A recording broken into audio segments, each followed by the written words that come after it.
ازيكم عاملين؟ يا رب تكونوا بخير. في لحظات بتنهار البشريه بسبب انتشار فيروس بين الناس وانتشار مصاص الدماء اللي بيستعبدوا المتبقى من البشر، لحد ما بيقرر طفل انه يغير العالم ويتخلص من كل الشياطين ومصاص الدماء. ومن هنا بيبدا الانمي بتاعنا اللي كله حماس واثاره، واضمن لك مشاهده ممتعه ان شاء الله. بيبدا الانمي بانتشار فيروس في الجو، وبنشوف البشر بيموتوا واحد ورا الثاني، وبتسقط الطيارات من الجو والعربيات بتخبط في بعض، وبيكون مشهد اشبه بنهايه العالم الخاص بالبشر. لكن الغريب يا صديقي هو مجموعة من الأطفال اللي منهم بطل قصتنا اللي اسمه يو صاحبه ميكا، بيكونوا عايشين عادي في الوقت اللي بيموت فيه كل الناس. وبنسمع من الأخبار إن الفيروس مش بيصيب أي حد تحت ال 13 سنة، وعلشان كده يو وأصحابه بيكونوا عايشين. ولما بيرجعوا تاني للميتم اللي كانوا عايشين فيه، بيلاقوا مدير الميتم هو كمان ميت. بيتمشوا في الشوارع وهم مصدومين ومش عارفين هيعملوا إيه، لحد ما بيطلع عليهم مجموعة من الناس اللي شكلهم غريب جدا، وبياخدوهم في عربيات وبيمشوا. وبنشوف بعد 4 سنين مصاص الدماء وهم مسيطرين على العالم، واستولوا على كل الاطفال الصغيرين، وبقوا مجرد ماشيه بالنسبه ليهم، وبيتم سحب منهم الدم بشكل دوري، وبيتعاملوا اسوأ معامله. وبيدور نقاش بين ميكا ويو، وبيكون عن سخط يو عن الحاله اللي هم وصلوا ليها، وانه رافض له كل حاجه ومش عايز يعيش الحياه دي. اما ميكا فموقفه بيختلف شويه، وده لان الناس بره كلها ماتت، وهو يبقى عايز ايه غير انه يعيش وكمان يعيش مع عيلته. وبيكون في طفلين بيلعبوا مع بعض،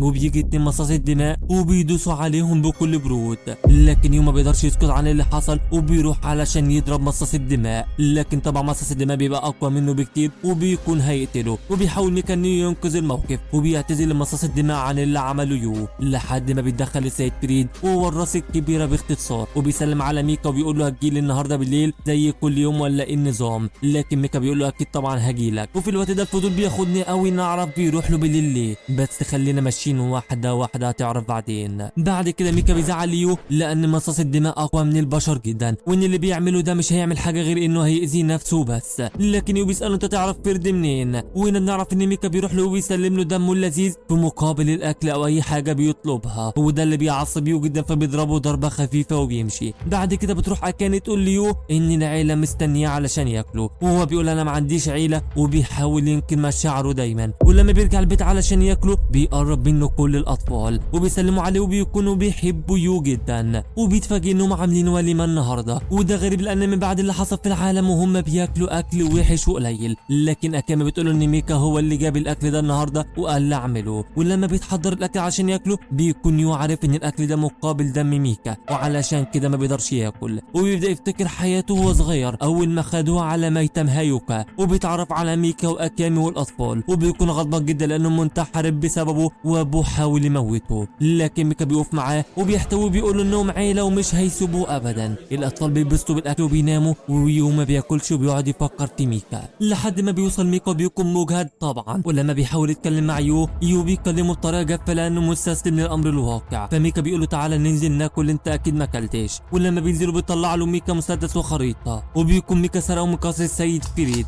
وفجاه بيقول يو انهم هيهربوا النهارده من الحياه اللي هم عايشينها ويرجعوا تاني لحياتهم. لكن يو بيتفاجئ من كلام ميكا وبيدور في باله اسئله كتير، فبيرد عليه ميكا بيقول انا مخطط لكل حاجه ما تشيلش هم، انا هتصرف. ولو على حوار الفيروس اللي بره فهو ما بيسيبش حد تحت ال 13 سنه واحنا 12، يعني السنه اللي هنعيشها ندور فيها على حل. وفعلا بتصحى اكامي وبيقول لها ميكا تصحي الاطفال لانهم هيتحركوا دلوقتي. بيصحى الاطفال وبيتحركوا كلهم مع بعض، وبيمشوا زي ما الخريطه ما بتقول بالظبط، وبيحاولوا على قد ما يقدروا انهم يفلتوا من الحراس الانفاق لحد ما يوصلوا اخيرا للنور. لكن المفاجاه ان سيد فريد بيكون واقف مستنيهم، وبيقول لهم بكل برود ازيكم يا خرفاني. جميل قوي لما الفريسه تدخل القفص، وبيجري بسرعه بيمص دم طفله من الاطفال، وده اللي بيعصب بيو وبيخليه يحاول يضربه بالمسدس. لكن فريدي بيحس ان شغفهم قل، فحب يديهم شويه امل علشان اللعبه تبقى حلوه. وفعلا بيقول لهم الخريطه اللي معاكم حقيقيه، واللي هيمشي من الممر ده هيهرب بره وساعتها مش هقدر امسكه.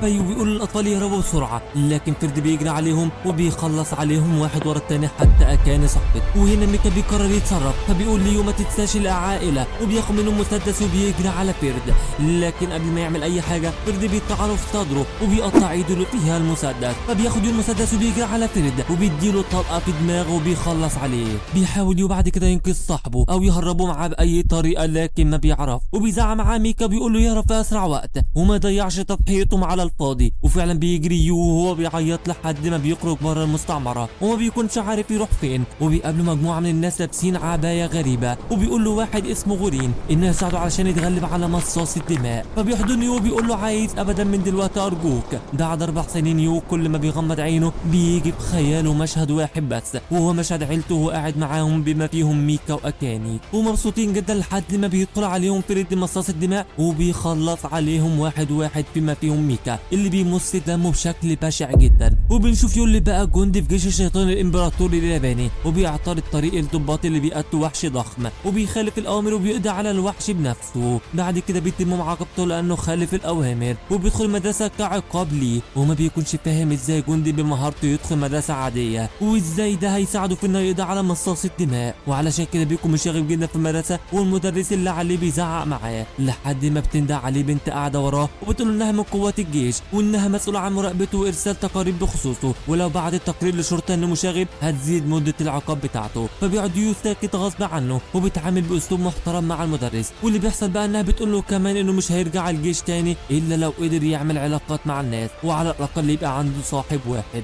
بيفتكر بعد كده من 4 سنين ان قابل غورين وحكى له عن اللي حصل، وان البشر ما ماتوش كلهم زي ما مصاصي الدماء ما قالوا له. البشر مش ضعفاء، البشر اتعرض للفيروس معين وكان نتيجه للفيروس ده مات عدد كبير من الناس، وصارت وحوش الارض اللي بيحاربوها، وكمان مصاصي الدماء اللي حلوا العالم، وقالوا انه هيساعدوا ينتقم من مصاصي الدماء اللي بيكرههم. لكن من ساعتها ولمده 4 سنين ولا بيعبروا. وبتفضل شينو ماشيه وراه وتقول له يعمل صداقات احسن ليه لانه مش هيتخطى العقاب غير لما يحقق الشرط ده، وانها عارفه انه مش عايز يعمل صداقات بسبب اصدقاء اللي اتقتلوا من قبل الشيطان وهم صغيرين. ولما تبدا شينو تتكلم عن حياته الشخصيه بيزعق معاها يو وبيقول لها انه جاي هنا علشان يبقى قوي مش علشان يعمل صداقات. فبتسلم شينو ظرف في رساله من غورين بيقول له فيها انه مش محتاج حد في الجيش يكون مش بيعرف يكون صداقات. بيتعصب يو وبيمشي وبتمشي ورا شينو لحد ما بيشوفوا شويه متنمرين بيتنمروا على ولد اسمه يوتشي بيعمل نفسه من بينها لحد ما بيسمعهم بيقولوا ليه يا خروف، ودي الكلمه اللي بتفكروا في فرد في مصاص الدماء. فبيروح عليهم وبيكون لسه يعلمهم الادب، لكن شينو بتقول انه لو ضرب اي مدنه هتزيد مده عقوبته. بيمشي مع يوتشي وشينو في الشارع وبيزعق ليوتشي انه سابهم بيتنمروا عليه، لكن بيقولوا انه مش بيتنمروا عليه وانه بينفذ لهم طلباتهم لانه عايز خدمه من ياماناكا اللي ترشح للانضمام لجيش شيطان القمر، وانه يوصي عليه علشان يتقبل في الاختبار ويقدر ينتقم لاخته اللي اتقتلت وهو صغير على ايد مصاص الدماء. لكن يو بيزعق معاه وبيقول انه مش محتاجه انتقامك، وانها لو كانت موجوده كانت هتبقى عايزاك تعيش حياتك، ونصيحه مني ما تدخلش جيش شيطان القمر لانك ضعيف جدا وهتبقى عائق قدامنا. لكن فجاه بيرن جرس التنبيه وبيتم تنبيه الناس بوجود شيطان هارب من المختبر، وفي الوقت ده اللي كل الناس بتحس فيه بالذعر يو بيروح علشان يقضي على مصاص الدماء، وبيخالف اوامر شينو من تاني اللي قالت له يتصل بشركه شيطان القمر لان الموضوع اكبر منه ومحتاج دعم. وفعلا بيجري يو على خزانته وبيوصل لسلاحه وبيجري يدور على مصاص الدماء، واول ما بيوصل الفصل بتكون مصاصه الدماء قتلت عدد كبير من الاطفال وماسكه بنت زميلتهم على الترابيزه وبتمص في دمها هي كمان. وبيكون ياماناكا الولد اللي كان بيتنمر على يوتشي قاعد على جنبه ومرعوب جدا، بيخرج يو سلاحه وبيبدا في قتال مصاص الدماء وبيقطع ايديها وبيقول لياماناكا تساعده وبياخد البنت للمستشفى. لكن ياماناكا بيكون خايف وبيقول انه مش مرشح للجيش وانه كان بيقول كده علشان بس يخوف الطلبه. بيكمل يو القتال اللي بيكون مختلف تماما عن قتال الوحوش الشيطانيه لان مصاص الدماء بيتعافوا بسرعه غريبه، وعلشان تتخلص منهم لازم تكون بتحمل سلاح ملعون.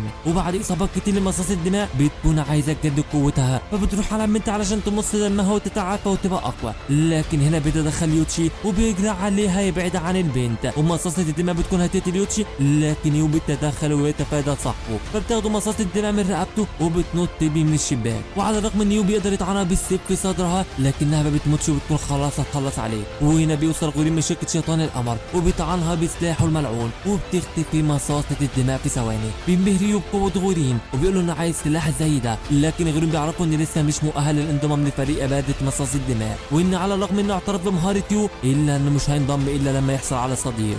وبيكون يو مش فاهم ايه فايده الصديق في قتال مصاص الدماء لحد ما بيوصل يوتشي اللي بيكون خايف على صديقه يو وبيترمى عليه، لكن يو راسه تتخبط في الارض وبيغمى عليه وبيفتكر اصحابه من دار الايتام وبيصحى مفزوع. لكن بيلاقي يوتشي وشينو قاعدين معاه في الغرفه، وشينو بتقول لهم تم قبولهم هما الاتنين في شركه شيطان القمر في وحده اباده مصاص الدماء، وده لانهم خاطروا بحياتهم علشان ينقذوا اصدقائهم، ودي اهم حاجه عندنا في الشركه. وبعد كده بنشوف شاب اسمه يوغي صاحب ياماناكا المتنمر، وهو بيحاول يدخل غرفه من الغرف اللي ممنوع حد يدخلها، وصاحبه بيحذره لكن فضوله بيكون اقوى منه وبيدخل فعلا الغرفه الغرفة المحرمة. وبنشوف بعد كده يولي بيكون واقف مع البنت اللي انقذها من مصاص الدماء، وهي بتعترف له بحبها ليه وبتدي له جواب وبتجري. وهنا شينو بتشوفه وبتتريق عليه وبتقول له ما تكسرش في قلبها، واحنا كده كده اهم شعار عندنا هو التزاوج، وده بسبب نقص عدد البشر في العالم بعد الحادثة اللي حصلت، وعلشان كده عايزين الناس تتكاثر. وهنا حماسي وبيزيد وبيقول انه عايز يبقى قوي ويقتل اكبر عدد من مصاص الدماء، لكنها بتقول ان تدريبك بدأ خلاص وهو اللي هيوصلك للي انت عايزه والسلاح الملعون اللي هتقدر تهزم من خلاله مصاص الدماء. وبعد كده بتوري السلاح الملعون الخاص بيها اللي بيكون عبارة عن عقدة صفقة مع الشيطان، وشيطان العقاد صفقة مع اسمه شيكا. بينبهر يو بالسلاح بتاعه وبيخرج سلاحه وبيقتلها، لكنها بتكون اقوى منه بمراحل وسلاحها قوي جدا. بيتمشى يو مع شينو وبيقول لها انها تقدر بسلاحها تقضي على مصاص الدماء بكل سهولة، لكن شينو بتفهم انه مش كل مصاص الدماء زي اللي هو قاتلها، وان في معركة بيكون مصاص الدماء مسلحين بأسلحة قوية زينا بالظبط، وعلشان كده غورين بيسعى دايما اننا نكون فريق مترابط علشان نحمي بعض.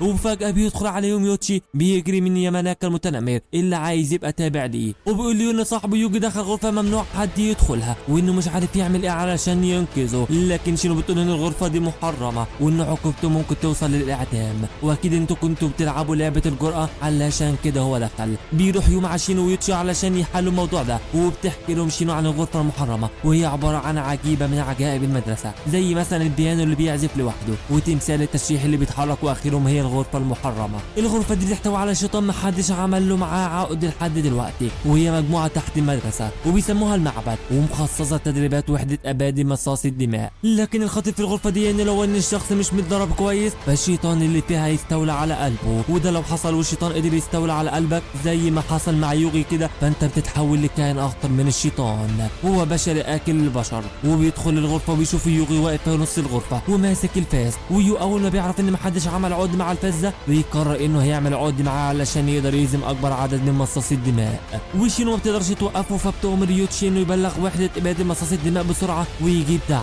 بينزل وبيخرج سلاحه علشان يقتل يوغي وياخد منه السلاح، لكن شينو بتحاول تمنعه وبتقول انك لسه مش مؤهل وانك لو لمست الفاس الشيطان هيستولى على قلبك بكل سهولة، لكن يو ما بيسمعش كلام حد وبيسيب سلاحه وبيجري على يوغي وبياخد منه الفاس. واول ما يمسك السلاح بتحصل حاجة غريبة قوي، وبيلاقي نفسه فجأة صغير وقاعد مع ميكا وعيلته، وبيقول له ميكا ان ده كله علشان كان بيحلم وانه بقاله كتير سرحان. بيقعد يو علشان ياكل معاهم وبيبدأ ميكا يتكلم معاه لحد ما بيسألوا انتوا عايشين ولا ميتين، فبيضحك ميكا ضحكة سخيفة كده وبيقول له انتوا اكيد ميتين، انت مش فاكر لما كنا بنحاول نهرب وفرد مصاص الدماء قتلنا كلنا واحد وواحد وانت هربت؟ لكن يو بيزعق وبيتعصب وبيقول له انا ما هربتش، انا ما كانش في ايدي حاجة اعملها وحاولت انقذك انت وكل اخواتنا لكن ما قدرتش، ومن يومها وانا بحلم بيكوا كل يوم. لكن ميكا بيقوم يوسوس ليو زي الشيطان بالظبط، وده لانه شيطان فعلا، وبيقول له اوعى تنسى انتقامنا، انت اكيد مش هتضيع موتنا هدر، وعلشان تاخد حقنا وتنتقم لينا انت اكيد محتاجه تبقى قوي، وانا قادر اخليك قوي بس انت اديني فرصه ادخل لقلبك وانا هخليك اقوى واحد في الدنيا. وطبعا دي بتكون لعبه بيلعبها الشيطان على يو علشان يستولى على قلبه، لكن يو بيرفض يسلم له قلبه وبيقول له ان ميكا عمره ما كان هيحسه على الانتقام، وانه كان دايما بيشيل كل حاجه لوحده ما كانش بيطلب منه حاجه، وبيفوق يو من الحلم اللي كان بيحلمه وبيقدر يخضع للشيطان لوحده. وبتستغرب شينو من اللي عمله وبتقول له ما يفرحش قوي كده لان الفاس لسه ما بقاش بتاعه وانه محتاج يعمل عقد مع الشيطان الاول، واللي هيقرر ده هو غورين لما يعرف اللي حصل، لكنك دلوقتي بقيت مؤهل انك تقاتل مع وحده اباده مصاص الدماء. وبنشوف بعد كده مشهد غريب جدا لفرد مصاص الدماء اللي لسه عايش وعمل ينادي على ميكا علشان يقول التقرير اللي وصل ليهم، وبيقول انهم قدروا يوصلوا لصاحبه اللي هو كان بيدور عليه. ويا ترى هتعمل ايه بقى معايا ميكا؟ وبيكون ميكا اتحول لمصاص الدماء بعد اللي حصل فيه. وبكده تكون حلقتنا خلصت النهارده. لو عايز تعرف ميكا يعمل ايه بعد ما تحول لمصاص الدماء وصراعه مع يو اللي هيبقى غريب كده لانهم اصدقاء، ما تنساش تعمل لايك للفيديو وسبسكرايب للقناه وتفعل زر الجرس علشان توصل لك الحلقات بتاعتنا اول باول. مع السلامه.